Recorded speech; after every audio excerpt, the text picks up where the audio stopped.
એ સમયની માલ ઉપર કહેવાય છે કે ઉનાળો ચારે બાજુ આટો લઈ ગયેલો, એટલો બધો ઘામ થાય. સહસ્ત્રાર્જુનને એમ થયું કે હાલો નદીએ નાવા જાય. રાણીવાસની અંદર ખબર પડી રાજા નાવા જાય છે, તો એને વેન કર્યું કે અમારે નાવા આવવું છે. હું કે અમારે નાવા આવવું છે. તો એની આજુબાજુમાં નર્મદા નદી, એનો તટ, વિશાળ જળ સંગ્રહ, રથમાં બેહાડી અને સહસ્ત્રાર્જુન પોતાની રાણીઓ નદીના કિનારે આવે છે અને નદીની અંદર નાવા પડે છે.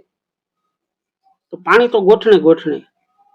એટલે રાણીઓએ સહસ્ત્રાર્જુનને વિનંતી કરી કે આવા પાણીમાં કેમ નાવું, થોડાક ઊંડા પાણીમાં જાય. ત્યારે સહસ્ત્રાર્જુન એને હજારો હાથ હતા. દત્તાત્રેય ભગવાનની કૃપાથી હજારો હાથ વાળો સહસ્ત્રાર્જુન નર્મદા નદીની વચ્ચે ઉભો રહે છે. પછી બેસી જાય છે અને પોતાના હાથ ભુજાઓ લાંબી કરે છે. જળનો પ્રવાહ રોકાઈ જાય છે. જે અત્યારે ડેમ બાંધ્યો છે ને એ જગ્યા જળ રોકાઈ ગયો એટલે પાણીનો થયો ભરાવો. એટલે રાણીઓને નાવા માટે અનુકૂળ થઈ ગયું.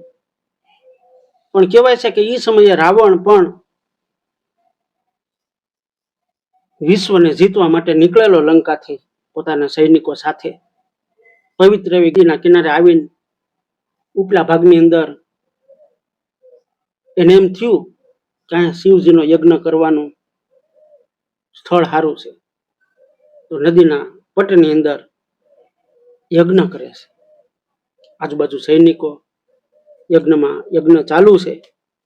એ દરમિયાનમાં પાણીનો ભરાવો થતો થતો થતો થતો થતો થતો એ રાવણ જે યજ્ઞ કરે છે ત્યાં સુધી પાણી આમ ભરાઈ ગયું. યજ્ઞને પાણી અડી અડું થઈ ગયું. રાવણનો પિતો ગયો. આ કોનું કૃત્ય છે? કાળા કૃત્યનો કરનાર કોણ છે એની શોધ કરો. સૈનિકો આજુબાજુમાં જાય છે, તપાસ કરે છે તો ખબર પડે છે કે સહસ્ત્રાર્જુન પોતાની રાણીઓને નાવા માટે પાણીને રોકી રાખ્યું છે. તો કે હા, તો ચાલો ચડાઈ કરો એની ઉપર. રાવણ પોતાનું લાવ લશ્કર લઈ જ્યાં સહસ્ત્રાર્જુન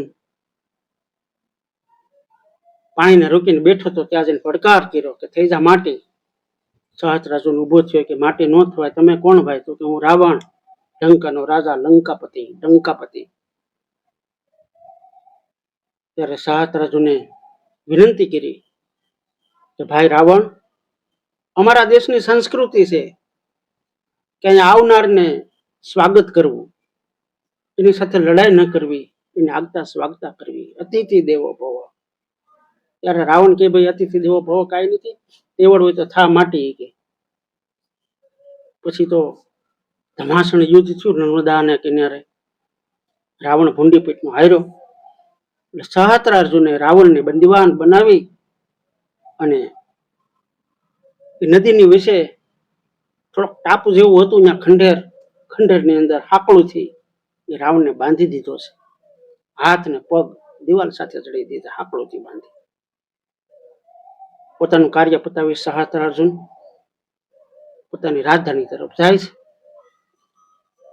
અહીંયા રાવણ ઘણા દિવસો થઈ ગયા, હાકડું તૂટતી નથી, ધમપછાડા કરે છે, પણ કરવું શું?